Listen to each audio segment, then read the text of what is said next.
SEC. Sideline sports on my mind. Rob Browne calling game time. Highlight shine. Executive mind. Brendan Martin keeping Rob in line. Like, subscribe, share it, tell everyone. Sideline sports, y'all come back real soon. Same place, same time, same tune.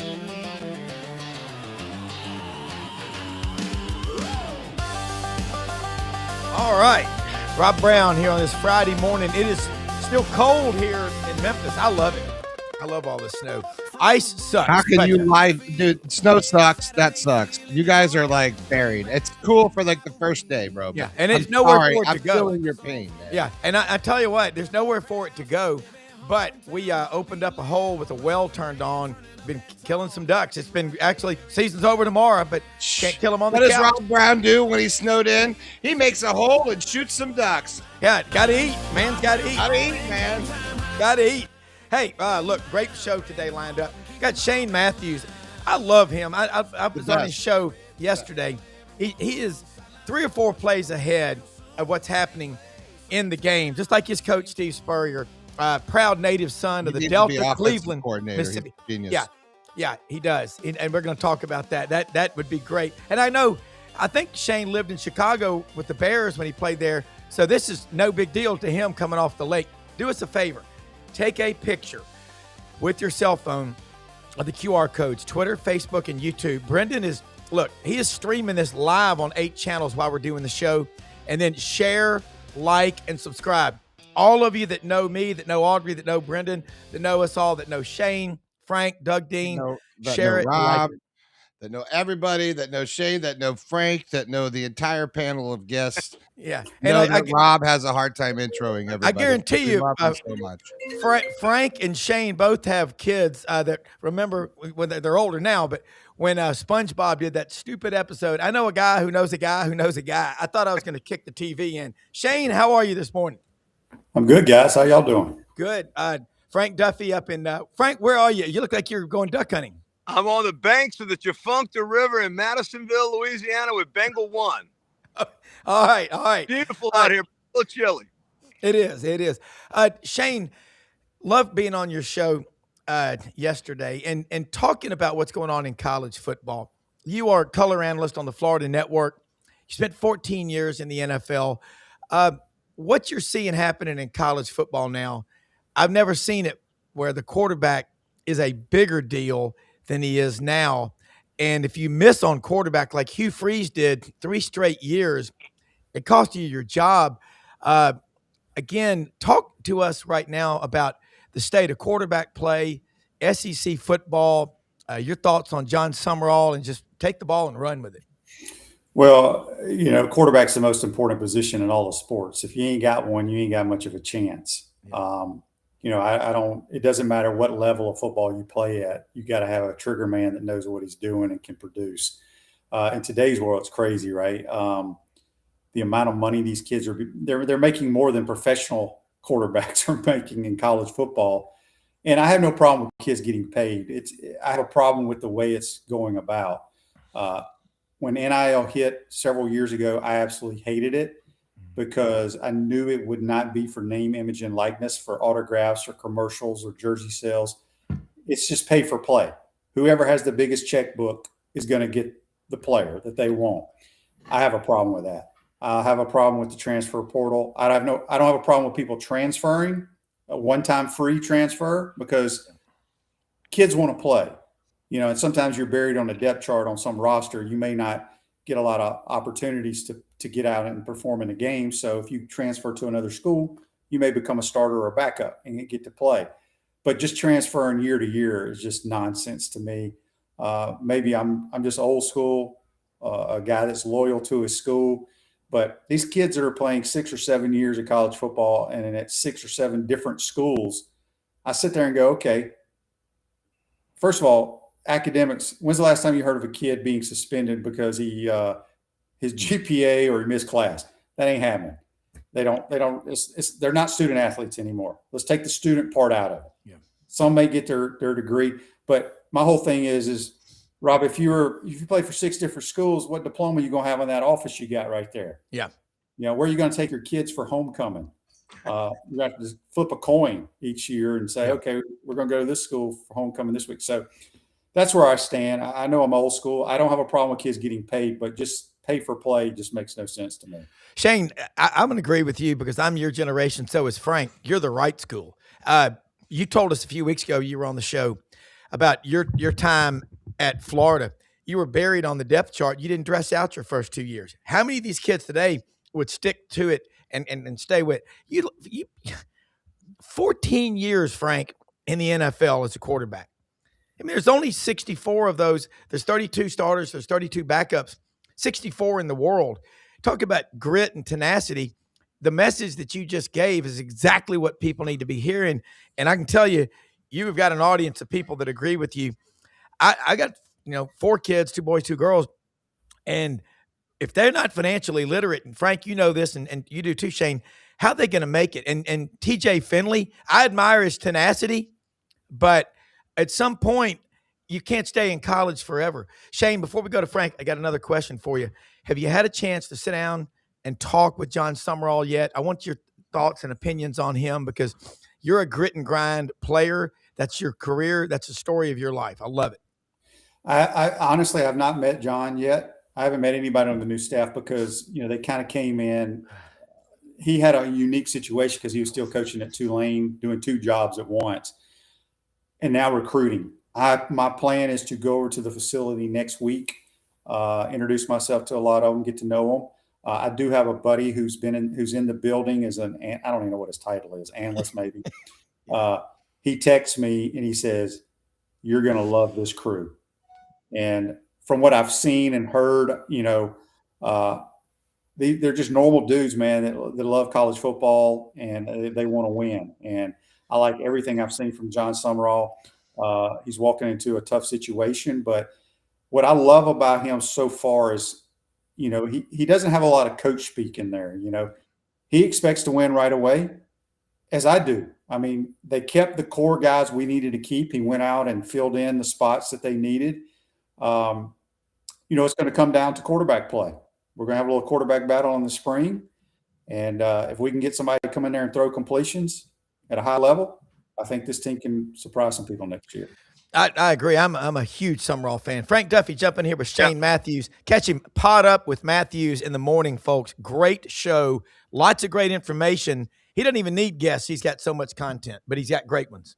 Shane, a fan of your play. I'm an LSU guy. Y'all whipped us every time we played y'all back when you were there. Man, we were like a rent field, but hey, we've turned the tables a little lately.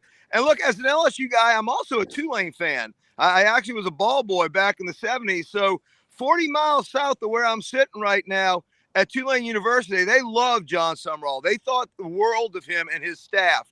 When he came in, he had to take over for Willie Fritz, who left to go to Houston.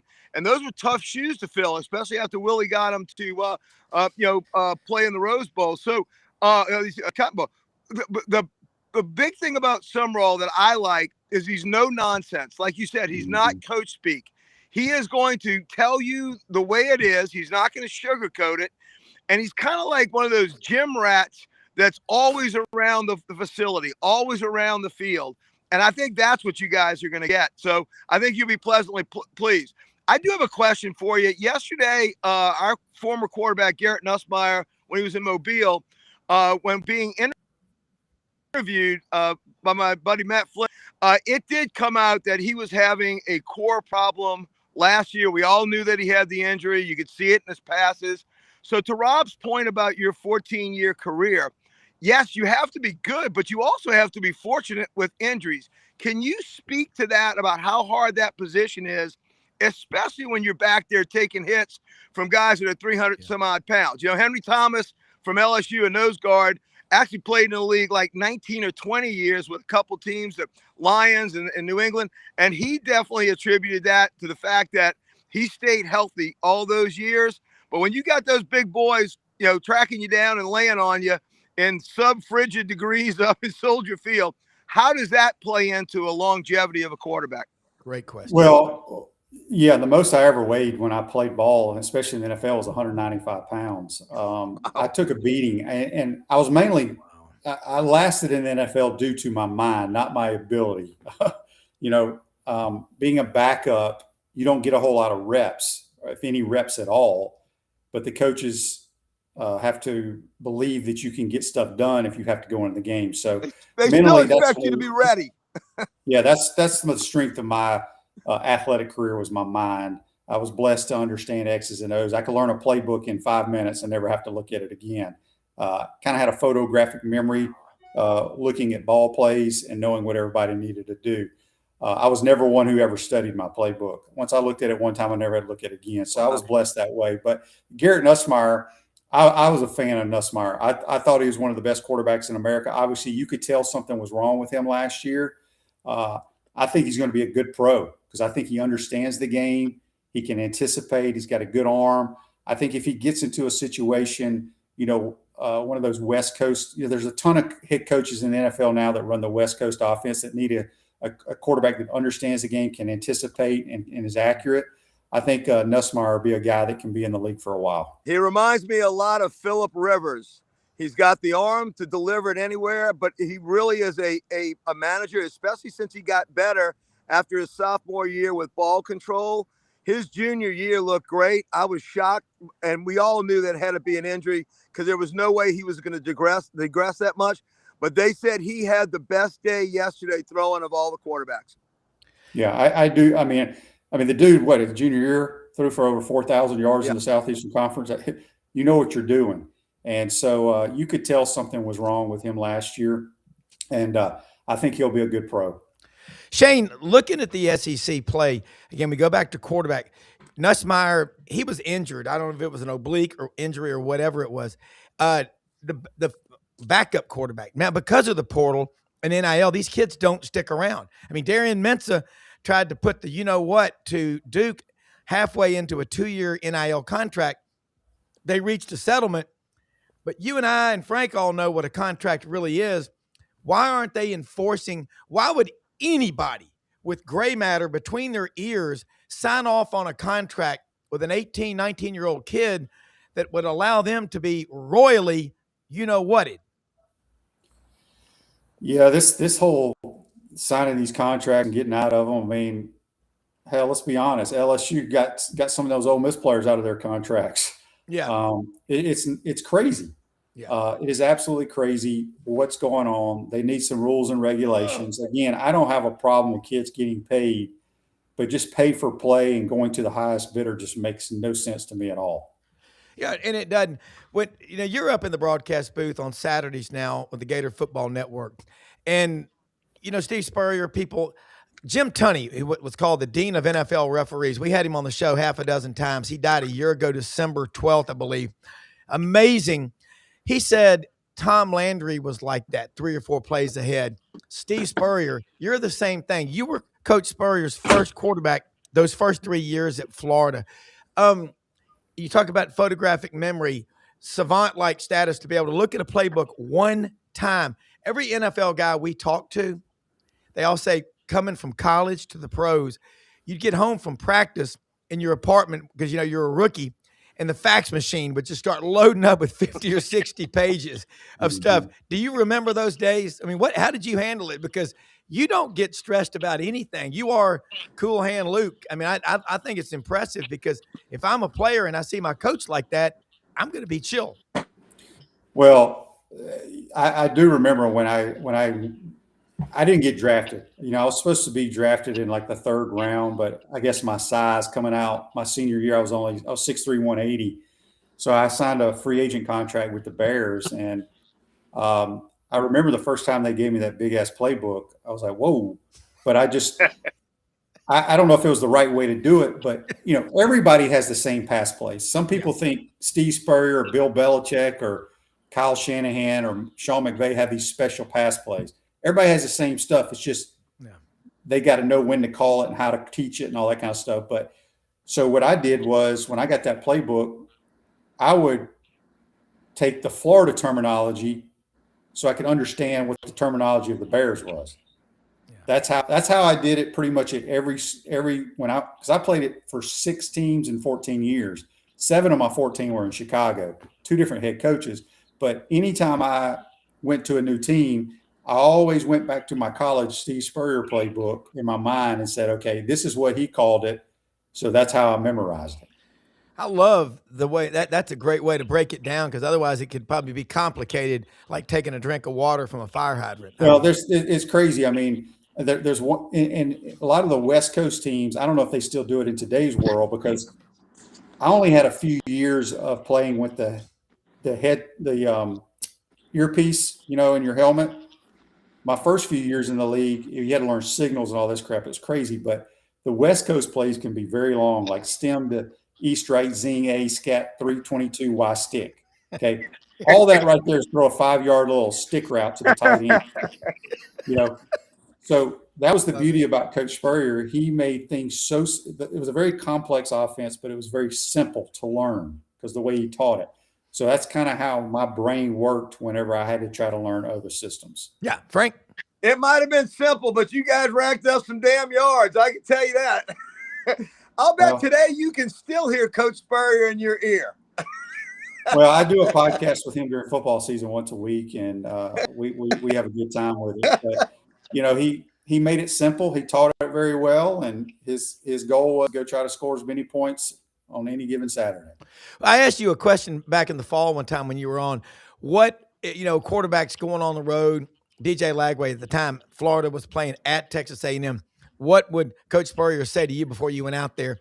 And I remember it kind of like, let's go out and have fun. Let's throw the ball around. Just, stay focused. I mean, not a whole lot going on there. I think less is more. Yeah, I mean, his philosophy was, especially road games, we played with the swagger of our coach. You loved Steve Spurrier if he was your coach, but the opposing SEC people hated him. I loved him. He's just a good old dude, man. But we had the best feeling in the world in the Southeastern Conference is when you go on the road and it's about 2 minutes left in the third quarter and you can start seeing the home team filing out of the stadium. And then when it's the middle of the fourth quarter or late, the only people sitting in the stadium are the Gator band and the Gator fans. And that's what we loved to do back in the 90s. It happened a lot, but that was kind of our goal. Let's go out and have fun and try to score as many points as we can. Yeah. Well, I mean, it changed college football forever. The next question, Shane, now you can't keep a backup, and you can't keep them very long. I mean, kids are Deuce Knight, at Auburn, he comes in against Mercer. Talk about what you saw this past year in the SEC. Who are some of the guys that you think are kind of off the radar, not yet talked about, that are going to be pretty big against any opponent that the Gators played, as well as players on the Gator team? Well, we're going to have a quarterback battle in the spring between Aaron Philo, the transfer from Georgia Tech, which I've heard great things about him from a lot of Georgia high school coaches that I know. He's the all-time leading passer in the history of Georgia football. And then we have a kid named Tramel Jones who played a little bit last year, was our backup as a true freshman. Boy, he is fundamentally sound and can throw the football. I mean, just a nice catchable ball, knows where to go with it. And then we have an incoming true freshman already enrolled who's the all-time leading passer in the state of Florida, Will Griffin.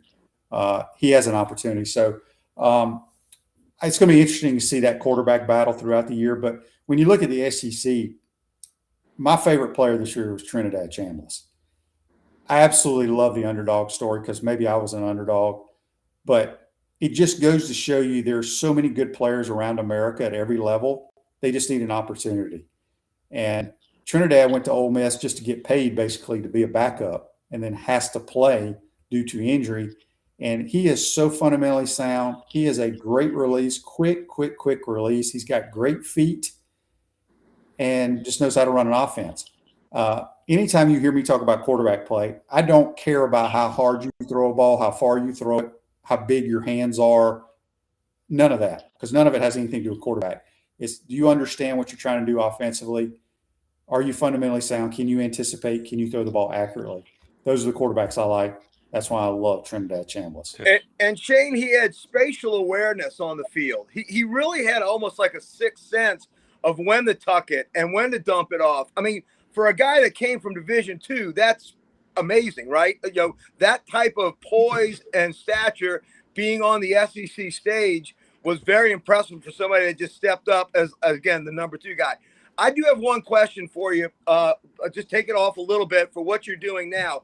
I'm blessed to be able to do announcing in spring training baseball, Major League down in Florida, coming up next month. Can you speak to what it's like being an athlete, leaving the field and going into the announcer's booth, and what that change is like, and how much do you bring as a former athlete to the job that you do now? Preparation, being ready to perform when the light comes on. Well, I had no idea that I'd be in the radio booth. I graduated with a marketing degree in business administration. Never really used it either because I played a long time. When they asked me to be the color analyst, I'm like, well, why? I have no training in this. They're like, you'll be fine. So my first game was at Kentucky when Mick Hubert, who's now retired for us, our new play-by-play guy, Sean Kelly, who was with the Pelicans and did some work with Tulane back in the day. He's great. Good buddy of mine with Graff, Ty Graff. Yes. They're all good buddies. Yeah. So from a preparation standpoint, honestly, I don't prepare because I watch so much college football. I usually know the stars of the other team, and being the color analyst, I don't have to know each player. That's the play-by-play guy. I know our entire roster, but as the color analyst, all I have to do is repeat what I just saw to try to describe if someone is driving down the interstate, listening to the game, so they can kind of paint a picture of what just happened. You know, and I've watched obviously the Troy Aikmans, the Romos, Brady now, these guys, they're really good at what they do. And it kind of comes natural to us because we just see what the defense is in, kind of try to paint a picture for the listener, and then whatever happens in the play, we repeat it. So I enjoy it because it's kind of, you know, when you've been an athlete your whole life and then you're out of it, you're like, damn, what am I going to do now? But now I'm back part of a team, so to speak. Yeah. And it's been fun. Now, we ain't won a whole lot of football games since I've been doing it, so hopefully that changes under Coach Sumrall. Yeah. Doug Dean in Birmingham jumping here with Shane Matthews. Folks, catch his show, Pod Up with Matthews in the morning. Put the app on your phone. It's great. It's on an hour, right, lead in to this show. So proud to be part of it. I was on the show this week, and thank you, Shane. I will come on anytime, and we got to keep getting you on because you're a football supercomputer. I don't know about that. Doug? Shane Matthews, Dean in Birmingham. We are not worthy, Shane Matthews. Really enjoyed your career. Shane, I unapologetically, even though we all have to be a fan of somebody, I guess, and I'm an Auburn guy, but I really miss that Auburn-Florida rivalry, and it's going to be good to renew that in Jordan-Hare this fall. If you get to come, an open invite to what should be an epic tailgate with us, Frank and Rob and I would love to see you, Shane. My question is about I'm also a huge Steve Spurrier admirer, and I don't mean to leave Coach Urban Meyer out. I know he's beloved with Gator fans for obvious reasons. But I as each year grew, but not over Spurrier wanting to blow you out and make it your problem to stop them defensively. I got to where the guy is high integrity. He coached right, he recruited right. But my question is about, and you're uniquely qualified to have an opinion on this. What I saw Spurrier change was he quit. He would not baby his quarterbacks. You know, he was teaching mental toughness. If you're not performing, I reserve the right to insert a backup quarterback. And just talk about, as you got to know that side of Coach Spurrier, did you have to adapt mentally to that, or what was your experience of that side of Steve Spurrier? Well, I played for my dad in high school. So playing for your dad, you know, it doesn't matter. You better be mentally tough. And I think it prepared me for when Coach Spurrier got the job. I could handle his constructive criticism or visor throwing, or however you want to put it. You know, I was his first quarterback there at Florida for 3 years, and I'm the only guy that he's coached that had never been benched.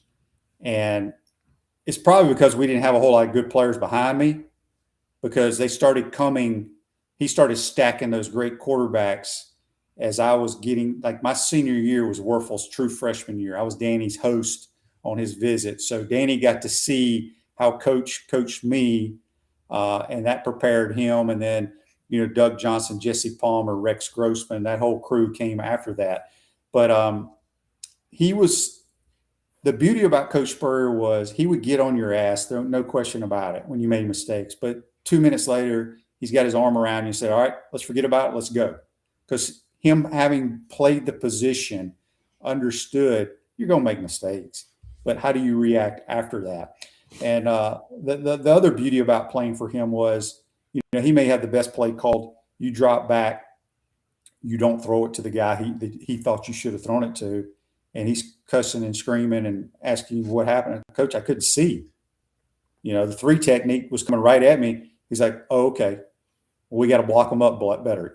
A lot of coaches have never been in that pocket where you got to make that decision in 1 or 2 seconds with 300-pounders coming at you. And sometimes your vision ain't there. He understood that. But I wouldn't be where I am today if it wasn't for Coach Spurrier. I think you don't give yourself enough credit. That 91 season, you 7-0 in the SEC champions. You were doing something right, Shane. Yeah. Well, we had some good teams. And, Coach Spurrier will tell you that when he came to Florida in 1990, I think the defense was ranked 5th or 6th, maybe in America. We had dudes over there. We just had no offense. And, he changed college football with the forward pass for the most part, especially the Southeastern Conference. It was 3 yards in a cloud of dust. So people had trouble when we went 4 or 5 wides. We had a lot of mismatches with wide receivers on linebackers because the damn defensive coordinators, it took them a while to adjust. Shane, there's also another side to Steve Spurrier a lot of people don't talk about. I read a great column, Auburn Football Illustrated, at a football game one time. David Housel, Auburn's legendary longtime SID and my friend, said, you hear all this about Steve Spurrier, the evil genius and all, but the thing he did off the field for his friend Pat Sullivan, rest his soul, my childhood hero, and I still got his number 7 jersey he autographed for me as a kid. He had cancer, and Coach Spurrier, what I read, he hooked him up at the Shands Medical Center there in Gainesville, and that got him another 17 years. And to show you about rivalries, Johnny Musso, legendary Alabama running back, Pat Sullivan's friend, went over to see him Friday. Auburn beat Alabama Saturday 48-45, and on Sunday, Pat went up above, But I just think Steve Spurrier, I love him because he's so damn competitive. I don't care. He'll be 90 years old. He'll want to whip your ass on the golf course. I just love competitive people. And I think people need to do themselves a favor. Doug and Frank, if you hadn't done it, get the Gator Football Network broadcast and listen to Sean Kelly and Shane. And driving back and forth a couple of years, it was last year, we were all staying out at Lake Martin at Doug's place. Y'all were playing LSU, and I was listening to your breakdown of that game. It was like, wow, you see things that most people don't. And I think really what's sad is we don't have people like you and coaches on SEC Network that really understand in ways that mere mortals never will. Frank, jump back in here with Shane Matthews. Well, I think that's because of that quarterback's eye, that quarterback's mind. The reason that you said you were so long in the NFL is the fact that you did it cerebrally. Well, that comes across when you're painting that picture. And that's the beauty of listening to football on the radio. It's like listening to baseball on the radio back from the 30s and the 40s. We talk about traditions, heroes, legends. That's what this show really is all about our history and our traditions. And I think the radio and that listening to your team on the road was like me as a kid listening to John Ferguson, WWL, voice of the Tigers, crackling across all of the Southeast. If you were an LSU fan, whether you were in a rice field or sitting in the Monteleone Hotel, that's what you were listening to. And I think that comes across, Shane, in the home broadcasts on radio, and that's to Rob's point. So let me ask you this. For Florida, obviously it's been tough times. What are you looking for Summerall and his staff? What are, let's say, the first 3 things when you guys get to spring practice? What are the 3 things that he's going to have to do first to try and get it back on the track from Billy Napier and what you guys have gone through the last 4 years? What are those 3 things that's going to put Florida football back to being Florida football?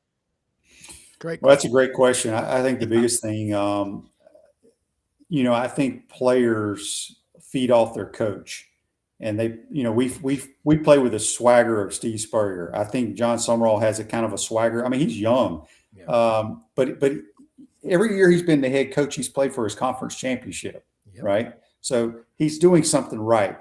I don't think the roster is anywhere near what it's going to be in the next couple of years. I know he wishes he had that other portal that they've had in the past, but it's not going to be there, that portal opening.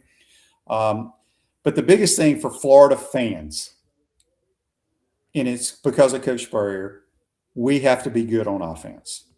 We have to have a fun style of offense. And I think Buster Faulkner being the OC that he hired, I think that was the best hire he's made. And I'm sure that, Phil Troutwine, the O-line coach who played at Florida, been at Penn State, he's great as well. And taking nothing away from the other hires. But people that cheer on the Gators, they want to see offense. And that doesn't mean you have to score 60 points, but they want to see the ball in the air when it needs to be in the air. And but what I do think, what I'm excited about is the feeling I get from John Summerall. We're going to be a physical football team, meaning the line of scrimmage. We brought in, Buster and a bunch of his assistants from Georgia Tech. We brought in some transfer O-linemen from Georgia Tech. And you look at Georgia Tech the last 2 years that played the Georgia Bulldogs, they've been just as physical on the line of scrimmage as Georgia. So I think that's very important for us. The schedule gets a little bit easier, so to speak, for the Gators this year. I mean, you never know what these teams look like on paper, but I'm one of these that, and Kirk Cignetti's at fault here. We can win next year. I'm not saying win the national title, but it would be nice going into that Georgia game near Halloween, being relevant again and being in the conversation of being in the 12-team playoff. I think that's really important. Before I go to Doug, I want to see a comment here from my friend Chef Roger Watson from Manchester, England. Huge Ole Miss fan, lives up in Indianapolis now, works for an Indiana guy. Indiana going 32-0, but he is a huge Ole Miss fan. I know your mom and dad went to Ole Miss. I like Michael Jordan's comment, the pride of Cleveland, Mississippi, Shane Matthews. And, your dad, like John Hartwell said, wore the white socks and the black high tops, played at Ole Miss. You grew up pulling for the Rebels. Now you're a Gator. Folks, thank you so much for watching. Great questions from everybody. Doug Dean, jump back in here with Shane Matthews. Catch him PodUp with Shane Matthews every morning, 8 to 9 a.m. Eastern, Monday through Friday. Shane, I'm going to, for grins, I'm going to make you the GM for Coach Summerall. And by the way, Auburn was hot after Coach Summerall. I think y'all got a great guy. And Auburn fans, as it turns out, are not unhappy with Alex Golesh with what he was able to do at USF. But time will tell over several years who the next power in the SEC and other conferences are. My question, making you GM, and you've seen roster management in the NFL, and my opinion is that that's more similar to college football now than the last, prior to NIL. But would you, I know you go after the players you believe can immediately impact production, but that's a hard bet to make on a high school senior coming into your program, even if they're a 5-star that somebody sitting in mom's basement looked at video and decided they're a 5-star, and it doesn't always, there's a high fail rate with that. So what blend, because you're sitting there with all the resources right in the state, the talent-rich state of Florida, you can pick off players in Georgia and elsewhere. You've got the brand, you've got the winning tradition. How would you blend a foundation each year of high school talent that you're going to spend some NIL money on, you're going to burn into your war chest by, I don't know, 10 or 15 million, versus the Indiana way, going out and finding these older guys that you've seen play? What does that mix look like for the Gators? Well, that's a great question. I think in today's world, you need a mix of both. I still think high school recruiting is what your main portion of your team needs to be made up of. And then if you happen to lose somebody or the outside linebacker position is not panning out, go find somebody that you've seen on tape at the collegiate level that can play and fill in those guys. When it comes to evaluating, I agree 100%. You never know. This is what drives me crazy, is the amount of money being paid to the kid that has not played a college down yet. You do not know how that guy's going to respond playing college football. It's the same way I've seen it for many, many years at the quarterback position.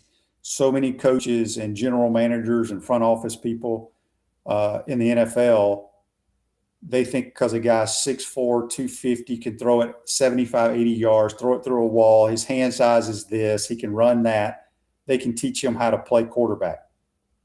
Watch the tape. That's going to tell you if you can play or not. Not what he looks like on air. And so that's the beauty of what I love about what John Summerall has done. Yeah. Okay. Our fan base, because on my show, and I'm sure it's like y'all's show and all over Twitter, when he hired Buster Faulkner, boy, our fan base went nuts. They loved it. He was the offensive coordinator of the year or whatever award that is. Yep. But as soon as he brought in Aaron Philo, they were losing their mind. I'm like, you just trust this coach just because this guy's not a 5-star being paid $10 million and can run a 4.3 and can, whatever. The kid can throw completions. He knows where to go with the football. Same way with Tramel Jones, our other quarterback. So I usually get into it with these at the quarterback and wide receiver position because, everybody wants this 6'4" wide out, like the DJ Metcalf, which you need some of those. But a good receiving core, your good receiving room should resemble like a basketball team, right? You got some 5'9" shifty guys, you got some 6 foot guys, and you may have 1'6'2" or 1'6'3" receiver. So, but it blows my mind how some of these, and I think some front office people do a great job, but the damn measurables don't tell you if you can play football or not. Yeah. All right. Well, then let's see how far down the draft Diego Pavia goes. I don't think he gets drafted. I don't either. And a part of that he's not an NFL quarterback, and he was a great college quarterback. But you can tell if a guy can play at the next level. And again, it's just like Tim Tebow. I think Tim is the greatest, maybe him or Herschel Walker, debatable, greatest college football player, right? Tim was a great Gator, won the Heisman, won 2 national titles. And people were worried about him being a pro. Who cares if he's a great pro? Right. He was a damn good, one of the greatest college. If you're a Gator fan, that's all you care about.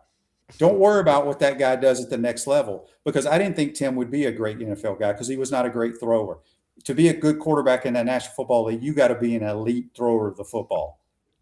And Diego Pavia, in my opinion, was a great college player at New Mexico State and at Vanderbilt. I don't think he has a chance to play in the NFL. I agree. Shane Johnny Manziel. Yeah, his 5'9" is a big reason for it. Yeah, I mean, Kyler Murray's 5'7" and a half, 5'8", but he can run like a. He's an elite athlete. The dude could be playing for the Oakland A's or somebody right now. Yeah, baseball. Exactly. He can throw Drew Brees was small, but he could hit a friggin' gnat from 60 yards. I mean, I don't worry about size. I worry about, can you throw that ball? Yep. Can you anticipate, be accurate, and understand how to play the game? That's the most important thing to playing quarterback. Shane, do you ever notice when you're on the field? I remember in college working on the weekends at my final fall at Auburn, working for ESPN and CBS and Turner. I remember being down on the field, standing in 1987, Emmitt Smith's freshman year. I was standing there holding about 300 feet of cable around my arm, and I'd make $100 a day. I'm standing next to Emmitt Smith, and I see him. Auburn won that game, I think 28-9, whatever. But it was eerily quiet on the sidelines. Talk to that. These road environments, I mean, the swamp, Auburn fans have PTSD like everybody else does. That place is Heartbreak City, like the O-Dome. Auburn won for the first time there in 30 years, but there's an eerie quiet on the sidelines, isn't there, in a game? It is. I think, I have people ask me all the time, what it was like playing in this stadium or that stadium, the crowd noise. Look, it's loud, but you're thinking about your assignments and what you have to do as a player, but you really don't hear anything. It's very strange. But there's nothing like playing football in the Southeastern Conference. I mean, I am so excited we're going back to Auburn. I took my son when he was a 10th or 11th grade to Auburn for a one-day camp. We did a whole deal with the SEC, but that was the only time I've been to Auburn except for in 1991 when I played at Auburn. Yeah. So it's a beautiful campus, great venue. It's absolutely ridiculous that the Gators and Auburn don't play every Yeah. year. Thank God we're playing now because it's the two closest schools in the SEC. Yeah. Yeah. I'm with you. I mean, I totally. Did he freeze? Shane, Coach Dye would famously refer to the last 3 games as Amen Corner. Pretty big assignment. You get Florida, Georgia, and Alabama. What could possibly go wrong? Yeah. That's right. I remember that 87 season, Doug and guys. Auburn's non-conference schedule: Kansas, Texas, Georgia Tech, North Carolina.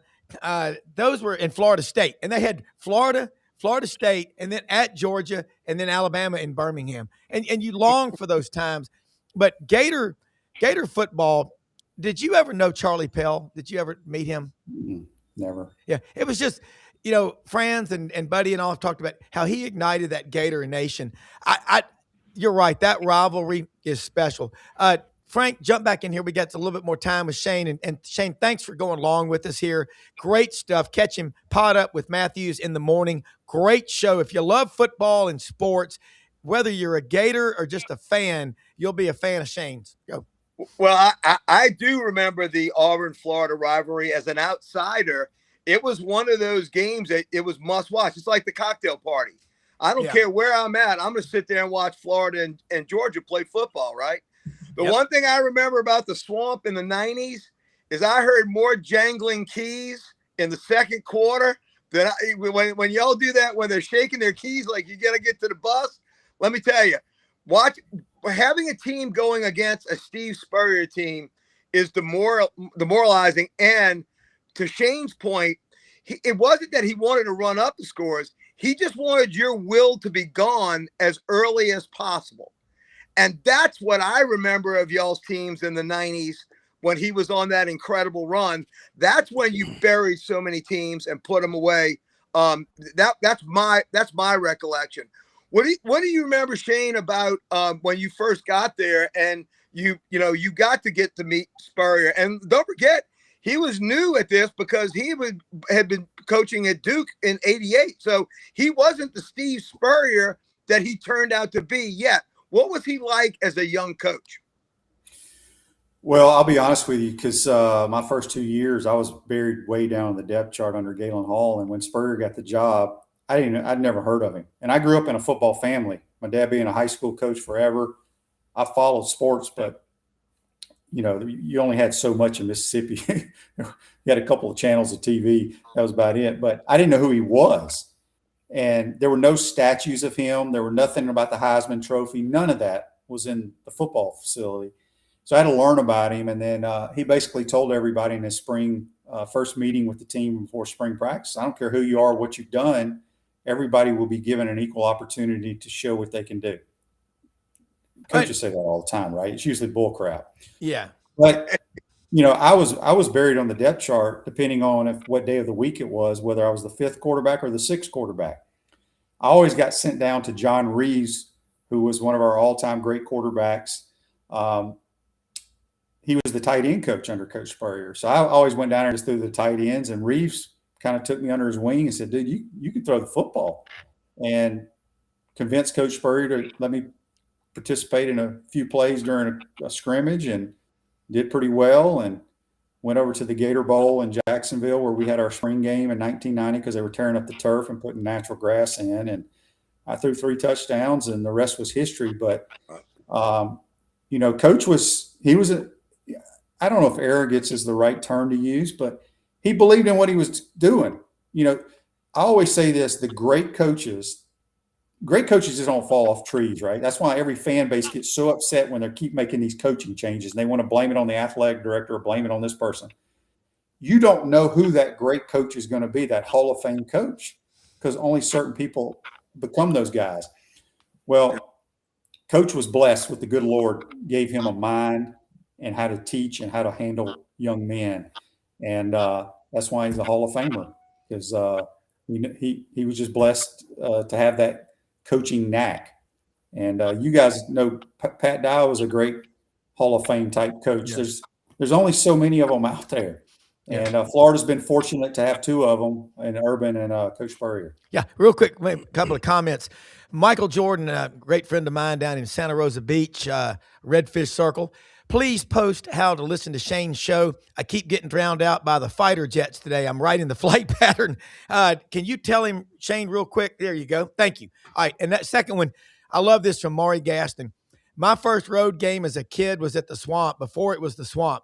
That was 1966, and Steve Spurrier was the quarterback and the PAT kicker. Legendary game in that season. I love these comments. Keep them coming, folks. Doug Dean, jump back in here with Shane Matthews. Shane, because we like you a lot, and you're great on air. I love your commentary. I am not, I promise to put you at ease, I'm not going to ask you to talk about the final 3 or 4 minutes in the first ever 92 SEC championship game, if you know what I mean. But I do remember, and I was in no way a Florida, much less a Bama fan, but I remember a wrinkle that Coach Spurrier put in with that shovel pass, I guess, to Eric Rhett a lot. God, that was eating Brother Oliver's defense alive. It felt like you ran it about 10 or 12 times, and it worked every single time. What do you recall the game planning? Was that a play you had in the bag all year long, or was more brought out for that particular game? No, we put it in just for that game because we were not very good that year. We somehow won the SEC East. We had 2 true freshman tackles play that year. That was in 1992. True freshmen didn't really play, especially at that position. No. So they had Curry and Copeland, All-Americans. We couldn't block them. So we just let them run up the field and then shovel it underneath. It's just a draw play that, we got passing yards for it, which was nice. But it was that to me, to this day, is still the greatest college defense I've ever seen. Tons of NFL draft picks. And we had them on the ropes. And then the play that changed college football. I'm sure everybody saw the documentary on that. If I don't make that throw, there's probably never, ever another championship game anywhere. And, every time I go to the SEC championship game and I see the commissioner, I tell him, y'all owe me royalties for these damn championship games y'all are putting on because I am the reason that y'all keep having them. But I'll tell you a quick funny story about that Alabama game, because that play still haunts me to this day. I was taking my daughter to Mississippi State for orientation, and I'm hauling ass, whatever that 2-lane highway is from Montgomery to Tuscaloosa. 82. Okay. And there ain't nobody on the road. And I got my country music going. She's asleep, and I am hauling ass. Don't even know how fast I'm going. I go over this little hill. Here comes a highway patrolman. He hits his lights, pulls me over, comes up to me, asks me, you know how fast you're going? I was like, no, sir, I have no idea. He goes, this is one of the most dangerous roads in the state of Alabama. It is. I need your license and registration. He comes back. My daughter wakes up. She's freaking out. He comes back. He goes, Mr. Matthews. Now, Shane's my middle name, so it's not even on my license. He goes, Mr. Matthews, what are you doing here in the state of Alabama? I said, sir, taking my daughter to orientation. He goes, you're taking her to Alabama? I was like, no, sir, we're going to Mississippi State. He goes, well, you had a hell of a career. We appreciate that interception. Slow down. So I roll the window up. I go, roll Tide. Hey, and Antonio Langham, you won't That's the only thing that ever happened good out of that damn interception. God. Shane, you won't meet a nicer guy than Antonio Langham. I've tailgated with him. I bet when you see him, he loves to have some fun with you. We talk. We usually talk anytime before Alabama play. I usually see him at the SEC championship games as well. I got to know Langham and George Teague and those guys. I still give them crap all the time. Still waiting on my Alabama national championship ring. Y'all owe me. Yeah. Hey, let me say, Shane, stay with us if you can. I've got Brad Bellamy, one of our sponsors, LandersFordMemphis.com. It's going to say a little something. I know you got a question or two for Shane out of what's going on in Memphis. But how's business right now with all the snow and ice? I got an F-150. It's the only way to go. You can get them where? LandersFordMemphis.com right, and Mount Moriah and 240. That's right, man. It's I'm ready for the snow to be gone. Too many people are scared to get out right now, Rob, in this weather. But I can tell you, the surface streets are a lot clearer than they were earlier in the week. I think the biggest thing now is people getting out of their neighborhoods. But we've offered out there. Somebody comes and buys a new car or truck, used car or truck, we're going to give them a television. So any of your listeners want to come out today, tomorrow. When they're gone, they're gone. But we got a few 65-inch TVs left from Black Friday. And, we still got great programs from Ford. We just need people to understand that, your vehicle might suck in the snow, but our vehicle might be perfect for you. And so we will come pick you up. We will drive whatever we need to drive out to your house, bring you up here. If you're not comfortable driving, we'll drive it for you. But, we're open. We'll be open tomorrow. We're open today, normal business hours. Parts and service is open. If you've been calling other shops and they say we can't get you in because we're backed up, guys, we got capacity right now. So, let us know how we can help. We got the finest parts and service team in the entire area. So come on out and see us. Great to be on with you on another snowy, cold day here in beautiful Collierville, Tennessee, Rob. Absolutely. And Brad, Shane, we've been going around the SEC at what's going on in the league right now. Shane, Brad's a big Alabama fan, big Memphis fan, whatever. But, I think the coolest thing that we've learned today is about the quarterback position, about what Shane said about the measurables. Just watch the tape. And I know you've got questions for Shane, so let's keep rolling on this Friday. It's cold. I sent Audrey to work today in my F-150. Only way to go because she's got to drive to Jonesboro. Actually, I know Brennan's been talking about a Bronco for a while. There's nothing better than a Bronco in this snow. I mean, my wife's Bronco has been amazing. That slush that we had yesterday afternoon from all that stuff melting didn't cause a problem. I'm glad I got the memo about the green sweater today with the vest. I saw Frank as well. So sorry, Shane, that we didn't get that sent out to you guys before you came on. But man, I'll tell you, one of my earliest college football memories was actually that game. I came home from the Bartlett Christmas parade and turned on the game, and I was a young Alabama fan at the time, and so thank you, I guess I'll say. But one of the things to me is we watch football, the agony of the play. You had that experience. We've seen so many other quarterbacks. The latest national championship game with Carson Beck and throwing that pick at the end of the game.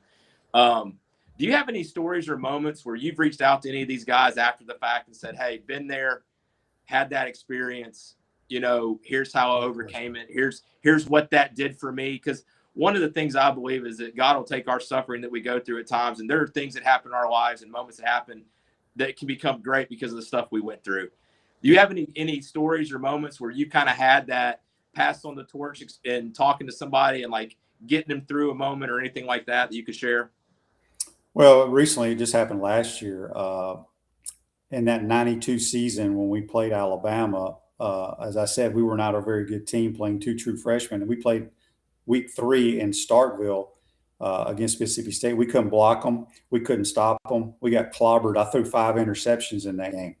Well, I'm doing the radio last year. Gator playing LSU. DJ Lagway throws 5 interceptions at Tiger Stadium. And I know how that feels, right? Sometimes you're like, why doesn't the coach take him out after X amount of interceptions, just to save the kid? So I talked to him briefly after the game and just said, look, man, I was kind of making a joke about it. Look, I've been there. I've done that. Just come back next week. You got to have a short-term memory playing quarterback, or you're not going to have much success. Just forget about it. You're a good player. Go out and do your thing. Until you're in that position, you really don't know how to react. But going back to the Alabama interception, that interception still haunts me to this day. I have a hard time watching the actual play because I played quarterback my whole life. Pop Warner, whatever it was called back in Mississippi in those days, tackle football, junior high, high school, college, and the pros. I threw a lot of interceptions. You're going to throw interceptions. That is the only interception I threw in my entire career that was run back for a touchdown. Wow. Either I made the tackle or a teammate did. Yeah. And I could have made the tackle. I just slipped because basically the turf was frozen in that game. But I don't know why that play. I guess that play bothers me the most because I think it was the first ever 30 for 30 that ESPN did was that. And it was titled The Play That Changed College Football. And the reason they call it that is because, as I mentioned earlier in the program, if Florida wins that game, it knocks the number 1 team in America out of having to play an extra game to go to the Sugar Bowl to play for the national title. So I guess in hindsight, it was a good thing I threw that interception, because now everybody got to enjoy all these damn great SEC championship games, Big 12, Big 10, and so on and so on. So, but yeah, pretty much the only person I've talked to about is DJ after his 5 interception deal. Shane, I think it speaks more than anything to how damn tough, because you went on 14 years in the NFL, which is 14 years longer than everybody in this group ever played. Yeah. Number 2, I wish you were in coaching. I don't know if you want to or not. Well, Your demeanor, your dad coached you, but you are as laid back.